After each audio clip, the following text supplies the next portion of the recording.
Bonjour à toutes et à tous, aujourd'hui on se retrouve pour une nouvelle présentation de jeux de société en solo et aujourd'hui j'ai décidé de vous parler de Nobi Nobi Épée, le petit jeu de rôle de table donc de Arclight Games, un jeu de Takashi Kono et édité chez nous par Don't Panic Games.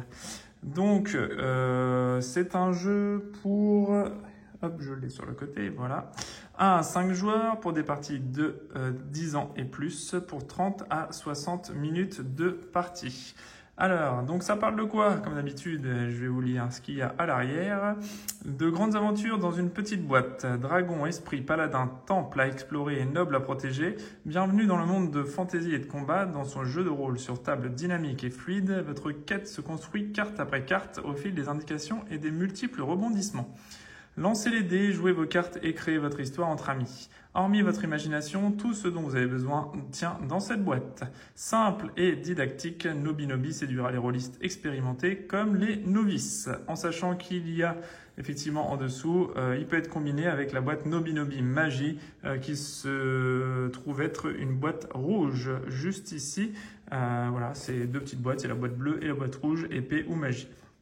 Voilà, donc nous on est dans l'univers épée. Actuellement, le contenu de la boîte. Donc c'est une boîte, plutôt une petite boîte. Donc on va avoir un petit livret de règles, deux emplacements ici pour l'intégralité des cartes, des grandes cartes et des dés de couleurs qu'on va avoir juste ici. On a un petit manuel de jeu juste là avec le contenu. Donc on a 8 cartes personnages recto verso, féminin comme masculin. On a 20 cartes lumière, 20 cartes ténèbres. Ce seront les cartes jaunes ou grises.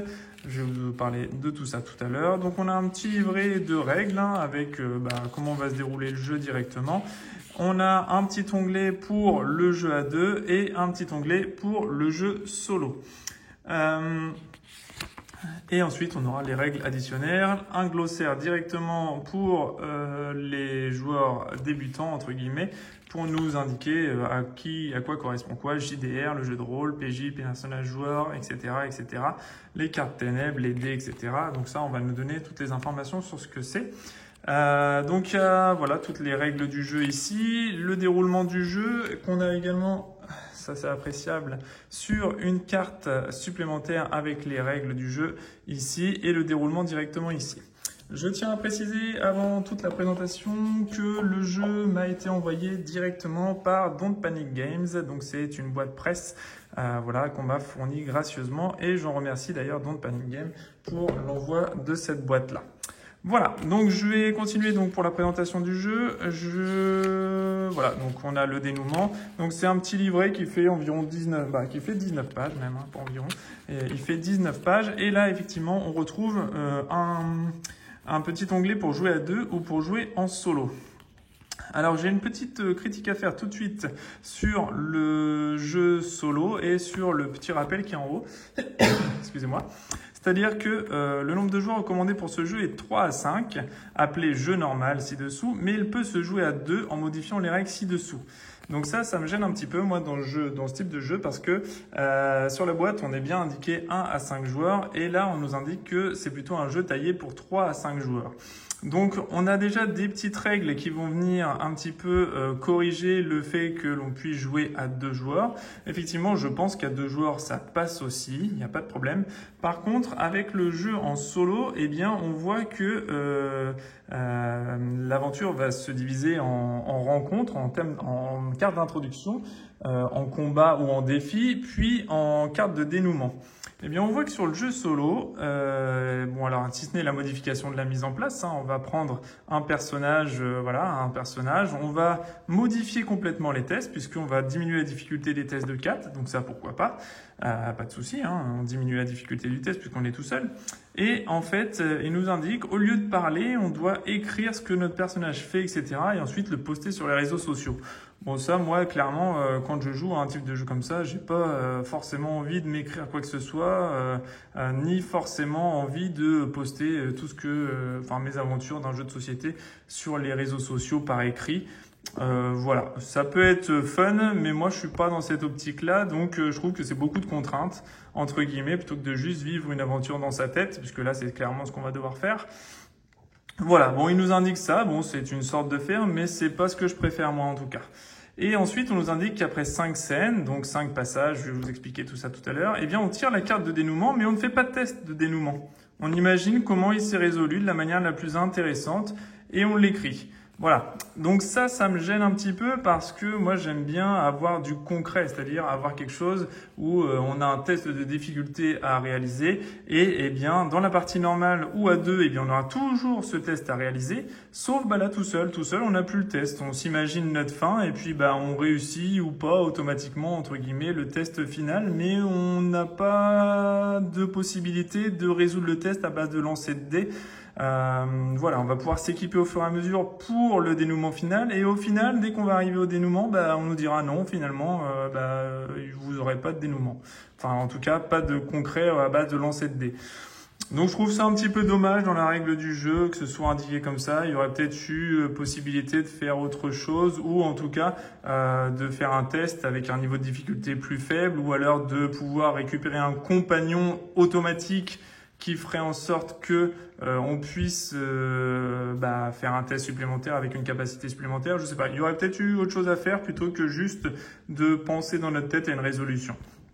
Voilà. Après, il faut pas prendre ce jeu comme un jeu tactique à base de lancer de dés, de résolution, etc., comme un dungeon crawler ou des choses comme ça.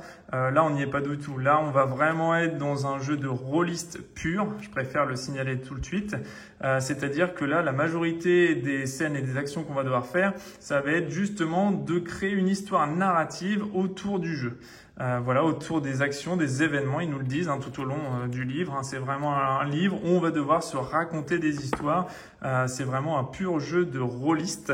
Et je pense que ça peut surprendre un petit peu les amateurs, ceux qui ne sont pas vraiment plongés dans l'univers de ce jeu de rôle. Ça peut un petit peu les perturber au départ, je pense, parce qu'il va vraiment falloir se baser sur des choses qu'on va imaginer, sur de l'imaginaire. Il va falloir raconter une histoire aux autres joueurs et en tout cas en solo, il va falloir se raconter une histoire permanente. Donc il va vraiment falloir être très imaginatif, très créatif et en solo, je pense qu'il faut adapter le jeu et c'est pour ça que moi, en tout cas sur la partie solo, je vais prendre 3 personnages pour simuler une partie 3 joueurs tout simplement directement par rapport à ça. Donc, je vais simuler une partie 3 joueurs. Donc, je vais commencer par vous montrer les illustrations des cartes qui sont super jolies. Par contre, ça, j'avoue que là-dessus, on n'a pas de problème. Les illustrations sont très belles et surtout, on a assassin, moine, guerrier et on a guerrière. Voilà, on a à chaque fois l'équivalent masculin, féminin des deux côtés et ça c'est plutôt sympa puisqu'on a les deux côtés, on n'a pas que des hommes ou que des femmes, on a la samouraï, on a le dompteur, mais on a la diablotin. Enfin voilà, on va avoir des choses comme ça, des personnages intéressants, mais avec des niveaux de force, des niveaux de technique différents, des compétences différentes, puisque à chaque fois, chaque personnage va venir avec une compétence de force, une compétence de technique, puisque les tests seront réalisés uniquement à base de force et de technique, avec une petite compétence personnelle ici qui va être complètement changeant en fonction d'un personnage à l'autre. Il n'y aura pas la même force, pas la même technique et pas les mêmes compétences. Donc voilà, donc on va tourner un petit peu le paquet dans tous les sens et je vais tirer aléatoirement je vais en tirer un deuxième là, hop, et un dernier là. Voilà, donc comme ça je prends aléatoirement mes 3 personnages. Donc on jouera avec le forgeron, la diablotin et la samouraï. Du coup, voilà, une équipe plutôt féminine. Donc on aura donc notre forgeron, donc qui aura 4 de force, 3 de technique. Utilise plutôt de ça. Donc test de force avec autrui. Donc ça veut dire qu'on peut réaliser un test avec quelqu'un d'autre. On peut aider un autre personnage dans une résolution de test. Quand un autre personnage échoue à un test, vous pouvez lui donner une arme que vous avez forgée et le faire réessayer.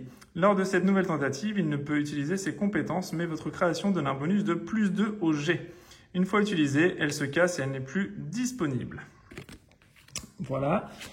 Ensuite, on aura la diablotin qui a une force de 2 et une technique de 5. Enchantement sur tous les tests. Donc, Vous pouvez charmer vos adversaires. Vous obtenez un bonus de +2 au jet de dés. Ok, donc ça, ce sera pour la résolution. Et enfin, on a la samouraï qui a une force de 5 et une technique de 2. Avec une compétence frappe parfaite, un test personnel. Donc ça, ce sera utilisé uniquement sur ce test à elle. On peut lancer 5 dés d'un coup en visant cette carte à minimum 10 cm de distance. Si au moins un dé atterrit sur le dessin du sabre du samouraï, le test réussit, sinon il échoue. Donc voilà, donc ça c'est sympa parce que c'est des petites compétences, voilà, un petit peu ludiques, etc. Donc c'est vraiment cool au niveau de cette compétence-là et de la différence des personnages, ça c'est vraiment sympa. Ensuite, on va avoir des petites cartes ici, plusieurs cartes d'introduction, voilà, avec à chaque fois une introduction différente au début de l'histoire. Ensuite, on va avoir des cartes scènes où on va nous demander, donc il y aura un petit texte narratif, et ensuite on va nous demander de faire un test de force où on va faire différentes choses. Donc voilà, donc il y aura toujours un petit symbole et ou un petit test de rôle. Donc là, en test de rôle, c'est le maître du jeu qui va décider si oui ou non on si on arrive à résoudre l'action directement ou pas, ou si on échoue. Sauf que là, quand on est en solo, c'est nous qui décidons en fait, si on a assez d'imagination pour réussir le test ou non. Après, encore une fois, on peut adapter le jeu en solo en se disant sur un résultat de 1 à 3, on échoue le test et ensuite sur un résultat de 4 à 6, on réussit le test ou on peut corser plus ou moins les tests comme ceci ou comme cela.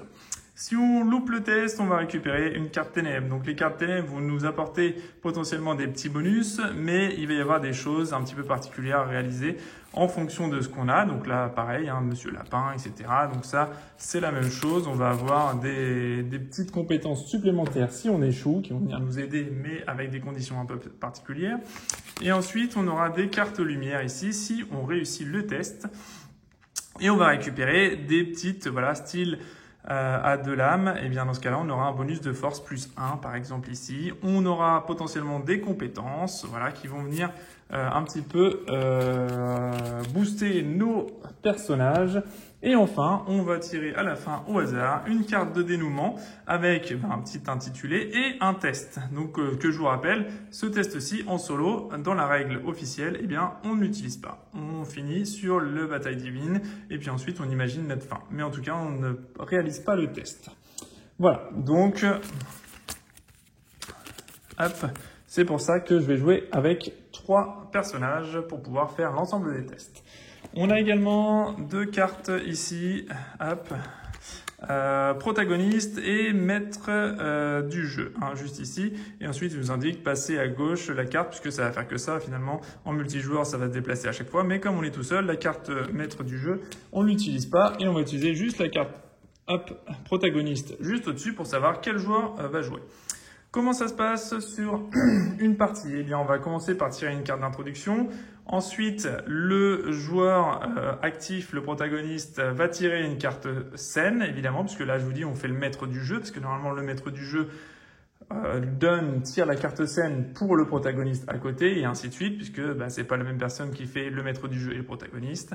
Là, en solo, bien évidemment, comme je vais expliquer uniquement les règles, en tout cas, sur le côté solo là, en tout cas, voilà, mais là, c'est un peu particulier parce que je mixe le multijoueur avec le solo, mais ça me semble être la meilleure configuration possible. Vous me direz, vous, ce que vous en pensez, mais je pense que c'est la meilleure configuration possible. Je vais jouer avec 3 personnages pour respecter les règles traditionnelles du jeu, entre guillemets, et non pas le mode solo dont je vous ai expliqué. Après, vous pourrez valider juste le mode solo comme vous le souhaitez, mais en tout cas, moi, je préfère le jouer comme ça. Voilà, je trouve qu'il y a un petit peu plus de challenge, un petit peu plus d'événements, et puis le jeu est un peu plus long aussi, puisqu'on a un peu plus d'événements. Voilà. Et donc du coup, on va tirer une carte scène, on va la lire, on va essayer de résoudre le test. Si on réussit, on tire une carte lumière. Si on échoue, on tire une carte ténèbres. Et ensuite, une fois qu'on aura chacun fait 3 tours de jeu, eh bien, on tirera la carte dénouement et on essaiera de la résoudre avec nos 3 personnages. Voilà. Donc, on va commencer par une carte introduction. Donc, on va en tirer une.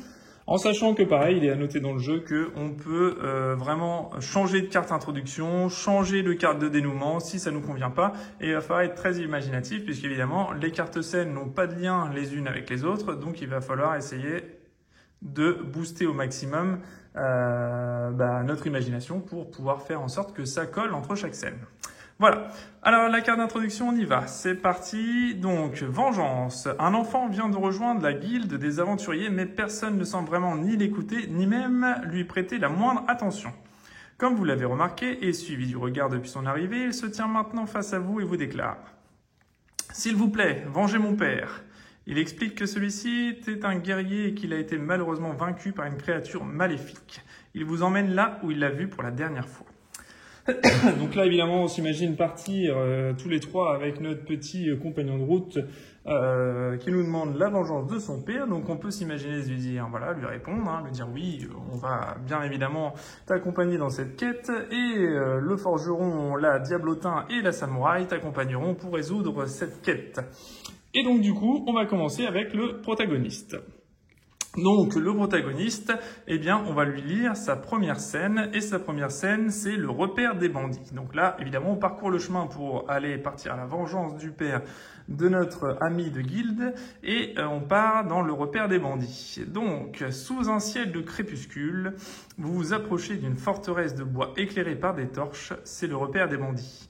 Un assaut frontal semble risqué, il vaudrait mieux tenter de neutraliser discrètement un garde et de vous infiltrer silencieusement pour récupérer ce qui a été volé. Alors là, on nous donne deux propositions, en sachant que la résolution des tests se fait exclusivement à base de 2 dés uniquement, sauf indication contraire, et que, eh bien, maximum, évidemment, 2 dés à 6 faces, eh bien, on peut faire 12 maximum en résolution de test. Donc là, on nous propose un test technique à 11 où on peut souhaiter plutôt vous battre avec un test de force 16. Donc là, on n'est pas vraiment suicidaire et on va peut-être tenter un test de technique. On a actuellement une technique de 3. Donc là, lui, il n'a pas de capacité pour lui, il a une capacité pour quelqu'un d'autre en compétence. Elle, tous les tests, donc quand on a une annotation, tous les tests, normalement, on peut également aider quelqu'un d'autre, en principe. Sinon, c'est uniquement pour un test personnel ou un test avec autrui, si c'est uniquement ça. Et là, voilà, comme c'est indiqué, test de force avec autrui. Et là, comme c'est tous les tests, c'est un enchantement. On peut le faire éventuellement avec notre ami le forgeron. On peut charmer tous nos adversaires. Ah non, c'est tous les tests. Ouais, d'accord. Vous observez un bonus de plus 2 au dé. Non, c'est pour elle. Ok. Donc là, notre forgeron, eh bien, il a une technique de 3 et on a un test à faire en technique de 11. Parce qu'on va essayer plutôt de voler silencieusement plutôt que de se battre parce qu'on n'a pas une grosse force pas une très grosse force. Donc on a 3 en technique, on va prendre les 2 dés, hop, et on va les lancer, espérant faire un super score. C'est parti. Donc, hop, on a 8 sur notre lancer de dés, et on va rajouter 3. Eh bien, on arrive à tout pile 11. Pour la réussite du test, c'est soit pile ou supérieur, mais supérieur ou égal. Donc, égal, on est bon. Donc là, on a réussi à récupérer, en s'infiltrant doucement dans le repère, du forgeron. Hop, les repères des bandits, pardon, grâce au forgeron. Et lui, il a réussi à s'infiltrer silencieusement. Donc, c'est un succès. On va tirer une carte lumière. Donc, la carte lumière nous dit... Docteur, titulaire du titre de docteur, vos paroles et actions sont d'une autorité incomparable, suivie par tous. Quand vous parlez, tout le monde acquiesce. Le docteur vous voit tout, ses suppositions sont éclairées. Donc là, on récupère une technique de plus 1 qu'on va venir mettre à côté du forgeron ou au-dessus peut-être. On va glisser ça là. Hop, on va la glisser juste en dessous et on sait que maintenant, on a plus 1 en technique à tous nos tests. Ensuite, on va passer... à la diablotin. Donc la diablotin, donc on continue notre petite aventure, notre petit périple, et on arrive ici dans la mission du maire. Donc on continue notre route, et donc on a le sol que vous foulez est sombre, l'atmosphère est lourde et le ciel couvert d'épais nuages. Avançant dans ce village où les voies se font rares, vous vous rendez chez son maire. Chaque année, un grand démon vivant dans la montagne exige un tribut. Pitié, libérez-nous de cette malédiction. Si vous acceptez, préparez-vous mentalement et dirigez-vous vers la montagne. Donc là, on a deux choix de nouveau. Si vous souhaitez les aider, on a un test de force 12. Et si on décide de partir sans le faire, eh bien on pioche une carte ténèbres. Une force 12, on a actuellement 2 de force. Mais par contre, on peut avoir un bonus de +2 grâce à notre enchantement. On peut charmer nos adversaires et obtenir un bonus de +2 au jet de dés. Oui, bah écoutez, on va le tenter de toute façon, hein. Sinon, on décide de partir et on pioche une autre carte ténèbres. Bon, on va le tenter, hein. On a envie de charmer ce petit démon qu'il y a dans la montagne et on va essayer de récupérer la bénédiction du maire, hein, tout simplement. Alors on y va, on est là pour jouer. Donc on y va, on se lance et du coup il faut un test de force de 12. On a 2 de force, +2 au jet de dés qu'on va valider immédiatement. Donc on arrive à 4 en force. Allez, c'est parti. 4, 6 et 4, 10 et 2, 12. Et il nous fallait un test de force de 12, donc c'est un succès. Donc on arrive tout simplement à les aider et on les libère de la malédiction directement du démon vivant dans la montagne. Et le démon n'est plus grâce à nous. Et on va récupérer une carte lumière. Alors, on a le titre de chasseur de dragons. Toutes vos compétences de combat ont été perfectionnées et affinées dans le sang de nombreux dragons malfaisants. Tant que vous combattez une de ces imposantes créatures, chacun de vos coups est précis et tranchant, rien ne peut vous arrêter. Donc on a une nouvelle compétence qui est brise écaille. Pendant tous les tests, lorsque vous combattez un dragon, vous obtenez un bonus de +4 au jet du test. Donc on récupère un bonus de +4 permanent sur une compétence. Voilà, donc ça, c'est encore appréciable. Et on va passer à la samouraï. Donc la samouraï, qu'est-ce qui va lui arriver? Alors, le rayon magique. Réveillé par votre trop grande curiosité pour les technologies anciennes, une énorme créature mécanique sème la destruction dans son sillage, tirant des rayons, désintégrant tout ce qu'il touche. Une étrange lumière rouge s'illumine sur votre front alors qu'elle vous observe. Vous êtes sa prochaine cible. Il vous faut éviter son rayon pour survivre. Donc là, visiblement, on est tombé sur un truc en cherchant un petit peu de trésors, etc. On est tombé sur un ancien artefact qui, visiblement, en veut à notre vie. Et il va falloir qu'on survive. Donc en test, on nous propose, on doit réussir 3 fois un test de technique 10. Donc c'est plutôt mal barré puisqu'on a un technique 2, nous, seulement. Et les compétences s'appliquent à chaque jet. Ok. Donc, en compétences, on a quoi, nous? Lancer 5 dés d'un coup en visant cette carte à minimum 10 cm de distance. Si au moins un dé atterrit sur le dessin du sabre du samouraï, le test est réussi, sinon il échoue. Bien là, un test de technique de 10 3 fois de suite à réussir. On a 2 techniques. On va peut-être...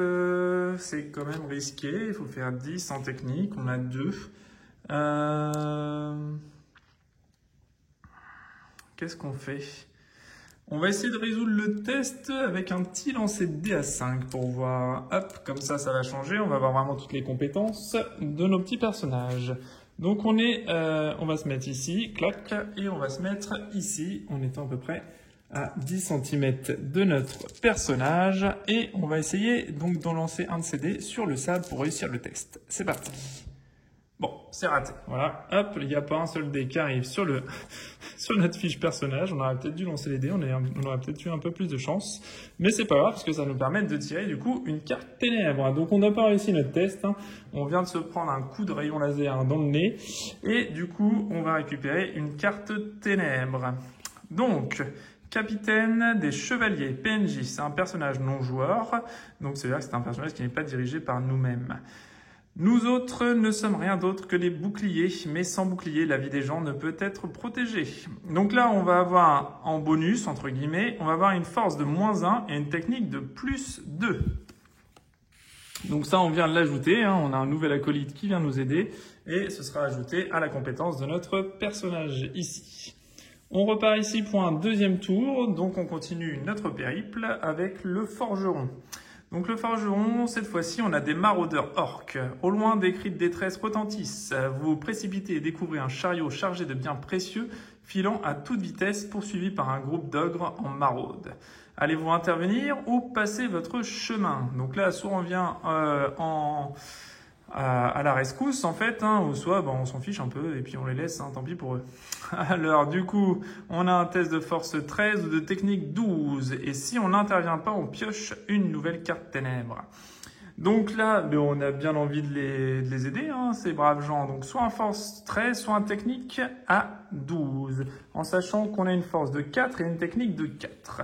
Donc on va prendre le test le plus faible peut-être, on va essayer un test de technique à 12. Allez, hop, c'est parti. Alors, on lance les dés. 4 plus 4, 8. Et on est loin du compte. Donc, malheureusement, là, on échoue. Tout simplement. Donc là, c'est pas de chance. Clac, clac, clac. Mince, j'avais cette compétence-là pour la samouraï tout à l'heure, je ne l'ai pas utilisée. Test avec autrui.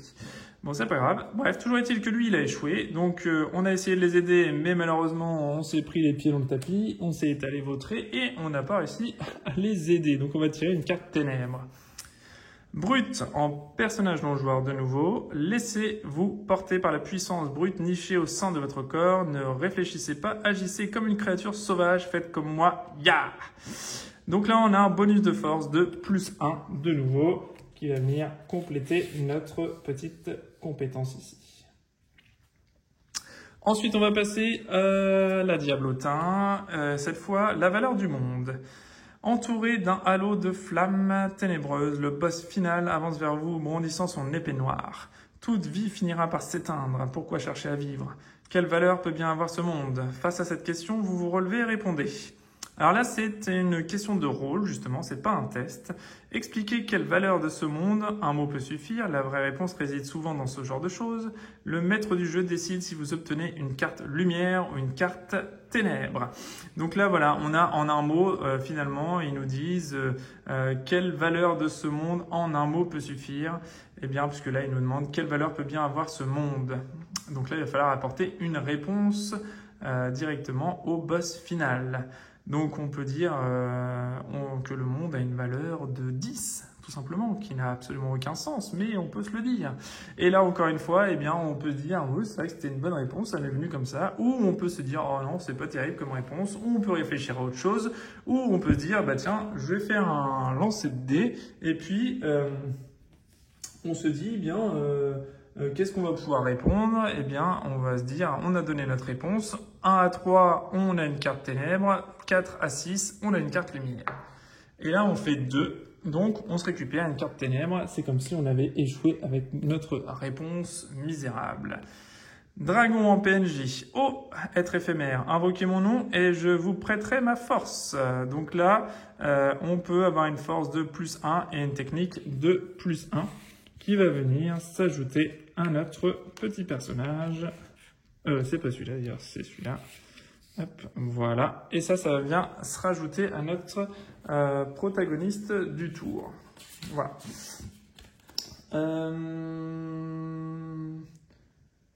Voilà. Là, du coup, on va pouvoir continuer avec la samouraï. Alors, la samouraï vient ici et on va lui tirer une carte saine. Attaque au saut du lit. Vous êtes effondré sur les lits délabrés de l'auberge dans la perspective d'enfin profiter d'un sommeil bien mérité.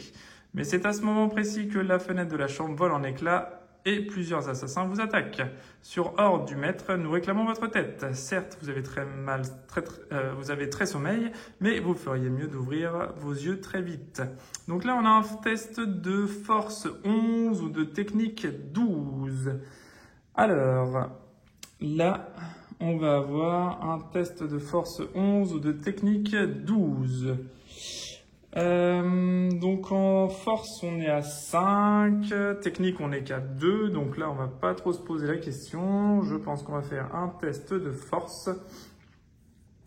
Voilà, oui, on va prendre un petit test de force et avec notre test de force, on a ici un -1 en force. Voilà, donc du coup, on va avoir un petit bonus de -1. Donc là, malheureusement, on aura une force de 4. Et il nous faut un test de force de 11. Alors, on va lancer les 2 dés et c'est parti. 4 et 2, 6 et 4, 10. Et on doit réussir un test de 11, donc c'est encore un échec de nouveau. Donc on va récupérer une carte ténèbres, le masque du dragon. Vous êtes un mystérieux guerrier. Ceci dit non, peut-être pas. Parce que avec sa compétence à lui, test de force avec autrui, quand un personnage échoue à un test, vous pouvez lui donner une arme que vous avez forgée et la réessayer. Lors de cette nouvelle tentative, il peut utiliser ses compétences, mais votre création donne un bonus de +2 au jet. Donc là, on a le droit, donc on ne peut pas utiliser une de nos compétences, donc ça, on ne l'utilisera pas notre compétence personnelle, mais on peut réessayer, hein, voilà, vous avez forgé, et le faire réessayer. Donc on va réessayer notre test avec un bonus de +2. Donc 4, 5, 6, 7, et c'était un test de force. Et 4, donc on est à 11 tout pile, donc cette fois c'est une réussite. Voilà, grâce à la compétence de notre forgeron, on a réussi à se sauver de l'attaque au saut du lit. On a récupéré une épée ultime.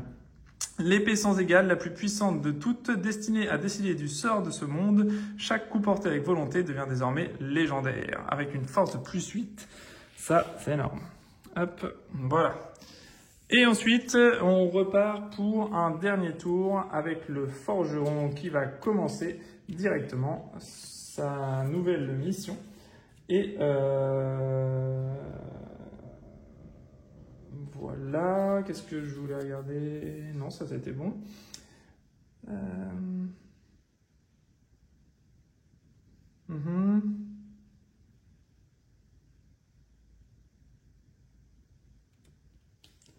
Ok, donc ensuite, on repart avec le forgeron, donc sur l'île de l'éternité.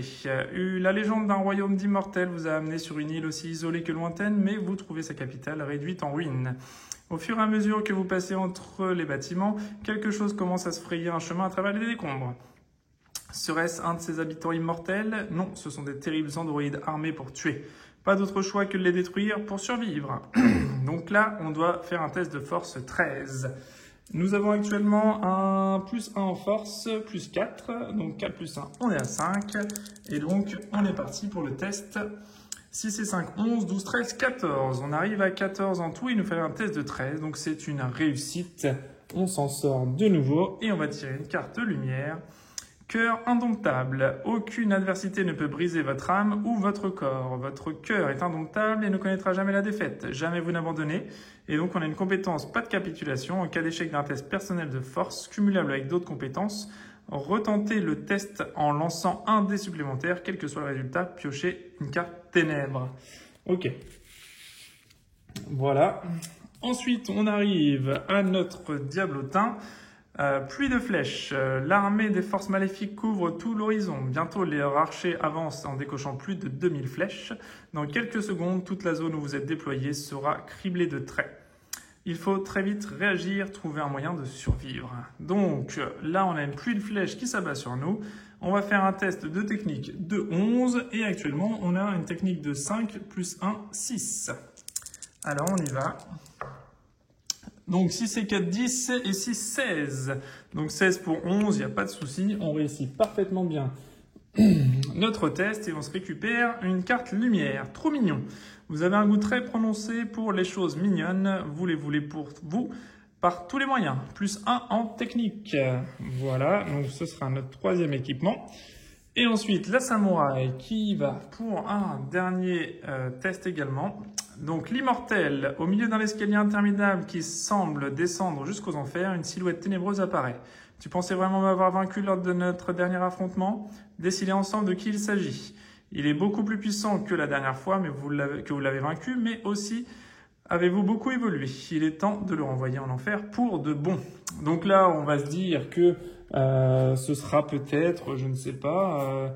un des maraudeurs orques. Allez, on va dire que c'est un maraudeur orc qui était là et du coup, eh bien, on va essayer de le vaincre de nouveau grâce à probablement notre force puisque c'est un test de force 11. On a 5 en force.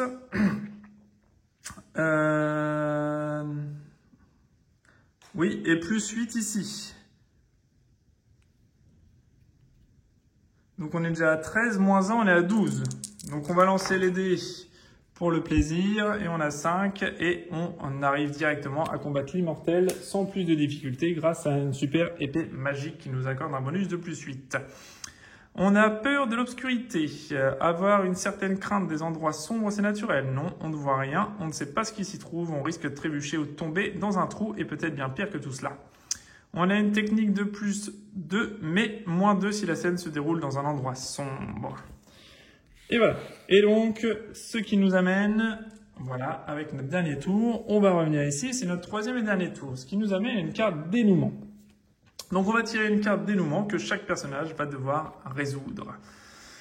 Alors, on a la force de l'argent. Un fonds d'investissement aussi malveillant que maléfique a commencé à s'activer pour racheter un endroit cher à vous tous.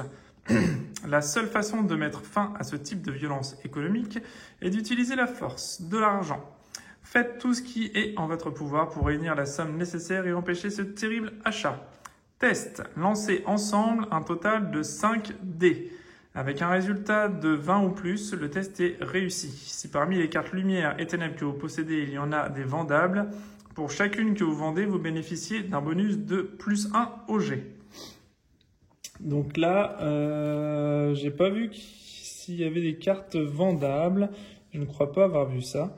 Ténèbres ou lumière, j'ai rien qui indiquait que c'était vendable. Donc non, on n'a pas de bonus. Il n'y a absolument rien qui peut nous aider.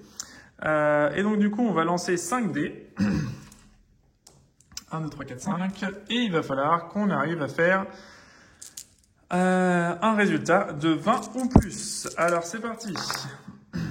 Et... non, c'était un 5. 6 x 4, 24. 24 plus 5, 29. Donc là, sans aucun problème, on arrive à ce dénouement positif et on a réussi notre quête complète. Voilà, et c'est ce qui met fin à notre aventure. Donc, voilà, donc on a terminé notre aventure. Vous avez vu un petit peu le principe du jeu, etc. Après, ce qui m'embête un peu, ce qui me chagrine, c'est que on part d'une carte ici de vengeance. On part d'un enfant qui vient de rejoindre la guilde et qui demande à ce qu'on venge son père. Voilà. Donc, au fur et à mesure de notre épopée, effectivement, on peut s'imaginer parcourir les lieux, parcourir les endroits, etc. et affronter des différentes personnes, des nouveaux personnages, des nouvelles rencontres, etc., etc. Ça, pas de problème. Après, la dénouement, la force de l'argent, bon... Voilà, on va venger son père qui a été attaqué par une créature maléfique et on arrive avec un fonds d'investissement malveillant. Donc effectivement, c'est maléfique, mais il va falloir vraiment broder, être très imaginatif pour réussir à faire le lien entre le père de l'enfant qui a été malheureusement tué par une créature maléfique et un fonds d'investissement maléfique. Bon, voilà, voilà. Faut être très très imaginatif, très très créatif. Alors après, dans les règles du jeu, ils nous disent si la quête finale ne vous convient pas, eh bien on peut changer pour que notre fin soit épique.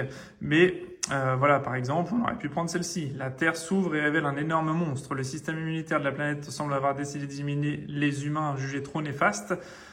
Si on veut tenter de s'opposer à cette destruction totale des êtres humains, une seule option, combattre. Et là, effectivement, 16 ou plus le nombre de PNJ, ou technique 16 plus, 1, etc. Donc voilà, on peut essayer de choisir la légende de la taverne. Voilà, il y a plusieurs, évidemment, fins, la bataille divine, etc. Le roi fou, la danse de la victoire, etc. Mais je trouve que, voilà, selon ce qu'on tire, si on respecte scrupuleusement la règle, eh bien, on peut avoir des choses comme ça. Alors, il va falloir être très imaginatif. Ou alors, je le suis pas assez, peut-être. Mais pour faire le lien entre, voilà. Alors, moi, ça me gêne pas, parce que je suis un petit peu habitué des donjons d'Albuck, etc., etc. Donc, au niveau combat épique, drôle, etc., on s'imagine très bien, on s'immerge très bien au fur et à mesure de notre épopée. On part à l'aventure, on récupère, on tombe sur des scènes, on tombe sur un petit peu des événements aléatoires comme on a là. Ça me va très bien. Par contre, le lien entre l'introduction, notre quête initiale, la traversée, on peut s'imaginer traverser les contrées, etc., jusqu'à arriver jusqu'à notre quête finale. Mais quand on a ça derrière, non, en fait, ça concorde pas. Voilà, même en étant très très imaginatif, c'est dur de faire le lien entre les deux. Voilà, donc après on peut se dire, non, je prends pas celle-là, mais j'en prends une autre. Mais après, si on le fait à la carte, entre guillemets, ça perd un petit peu d'intérêt parce que on perd le phénomène d'aléatoire. Donc voilà, ça me dérange un petit peu par rapport à ça, mais après au niveau de l'aventure, de ce qu'on vit, de ce qu'on s'imagine dans la tête, etc. Là j'ai essayé de vous le retranscrire assez abruptement comme ça et vous ferez votre propre scénario dans la tête. Mais en tout cas, je trouve sur les liens entre l'introduction et le dénouement, je pense qu'on aurait pu avoir justement des cartes liées, des cartes associées entre l'introduction et le dénouement. On aurait pu avoir potentiellement, je sais pas, 3 introductions qui fonctionnent avec 3 dénouements ou une introduction, 3 dénouements et avoir un petit peu plus de cartes dénouement. Et en fonction de chaque introduction, on aurait le choix entre 1, 2 ou 3 dénouements, même 2 déjà. Au moins, mais que ce soit mis en lien quand même, qu'il y ait au moins un petit lien concret entre chaque carte, ça aurait pu être pas mal. Ou même complètement avoir après potentiellement un paquet introduction, quelques cartes scènes qui correspondent à notre parcours et ensuite une carte dénouement. Et en fait, refaire le même jeu entre guillemets, mais avec une introduction, des cartes scènes, une carte ou 2 dénouements pour varier les parties et faire tout ça avec le nombre de scénarios, le nombre de scènes et le nombre de cartes dénouement pour qu'on ait, je sais pas, à vivre 4, 5, 6, 10 aventures dans le paquet total, mais qui est un cheminement. On peut s'imaginer plein de choses au cours du cheminement, ça c'est pas le problème. C'est effectivement, j'aurais préféré avoir quelque chose qui s'enchaîne et pas quelque chose qu'on doit complètement créer. Donc c'est pour ça que je disais que dans l'introduction que effectivement c'est pour moi réservé à des personnes qui effectivement sont déjà rôlistes, qui sont déjà habitués du jeu de rôle, qui veulent vraiment se faire une petite partie rapide sans avoir des heures et des heures de préparation ou des heures de jeu ou quoi que ce soit. Là, on s'immerge rapidement dans le thème, on a nos personnages, on récupère nos compétences, on les utilise à bon escient en fonction de ce qu'on a besoin et on s'imagine notre scénario comme ça. Effectivement, là, ça marche très bien.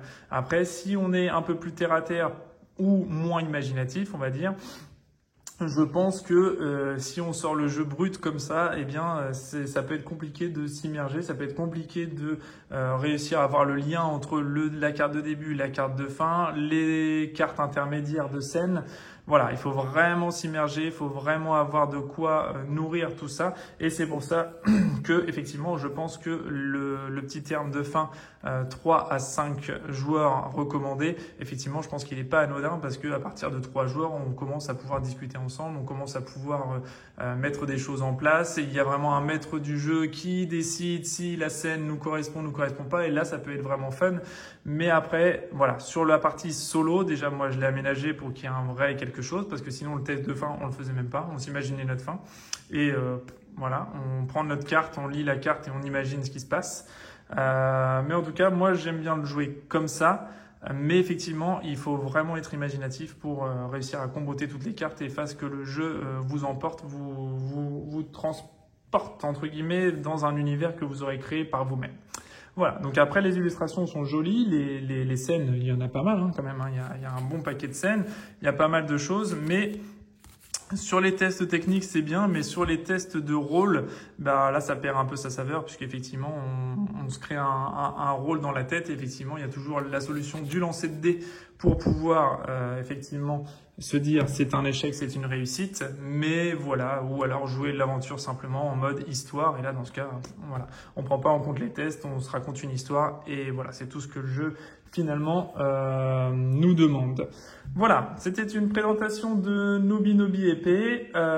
Du coup, pour moi, c'est un bon jeu, mais qui s'adresse à des personnes, comme je vous dis, qui sont en capacité d'avoir un imaginaire plutôt bien développé et je ne pense pas que pour du solo, ce soit un jeu très adapté, en tout cas une version solo, si ce n'est que effectivement les rôlistes ou des amateurs de vraiment de se raconter des histoires finalement peuvent effectivement trouver leur compte là-dessus. Mais pour les personnes qui cherchent du dungeon crawler ou voilà du lancer de dés pour réussite de test, etc., avec du stuff, etc., de l'équipement et tout ça, bien optimiser les personnages pour aller chercher des choses, là on n'est pas du tout dans ce type de jeu là. On est vraiment sur un type de jeu de rôle purement sur table avec des cartes en version simplifiée et sur lesquelles on va se raconter une histoire de A à Z. On va suivre nos personnages et on va essayer de pallier à toutes nos missions pour pouvoir